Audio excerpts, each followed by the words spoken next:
You ask Tiger to solve. This deals with linear equations with one unknown.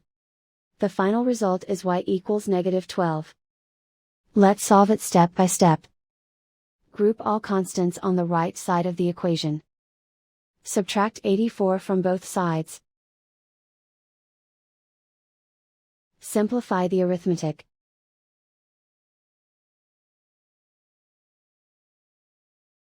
Isolate the y. Divide both sides by 7. Simplify the fraction. Find the greatest common factor of the numerator and denominator. Factor out and cancel the greatest common factor. And so the final result is y equals -12.